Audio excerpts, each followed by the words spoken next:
You know, not every day will turn up something exciting under the ground, and today has been mainly about finding more little bits of iron and metal. Come and have a little look what we've done. Over here, today we dug a few little trenches, as you can see here, where items were coming up and making some noise.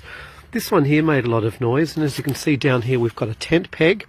We've also got a little cat's eye marble, which is, you know, they've been making those for ages, so nothing unusual there.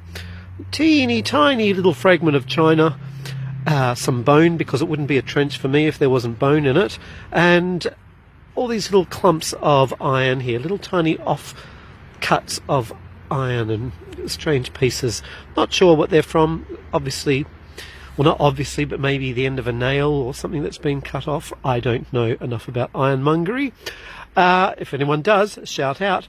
Then we had a couple of other little trenches, nothing really turning up in there except for more little nails. But then in this one here, we've got a very loud noise from the detector, and that's from this giant big piece just here of iron.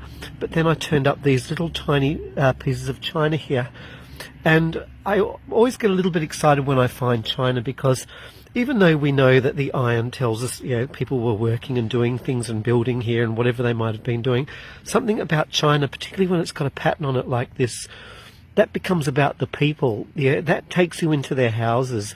You know that, you know, they were eating off this, or if a special company was over, they might have got this goods set out to give someone a cup of tea off it. So yeah, something like this connects you to the people and makes them real. Now I've got one more little trench I want to dig before we completely lose the light, and hopefully, if I'm not going to find a Saxon hoard of silver down there, maybe we'll find Hyacinth Bouquet's Royal Dalton service with the periwinkle pattern. Fingers crossed.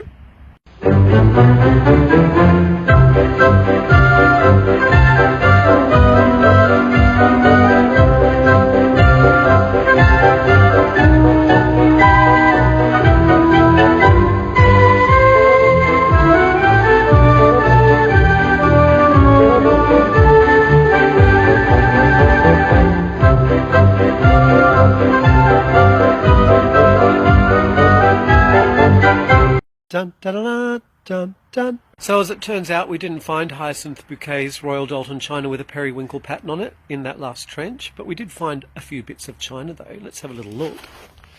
We've got this piece here, quite utilitarian looking, doesn't seem to have a pattern on it that we can see from this piece anyway, but from something quite chunky.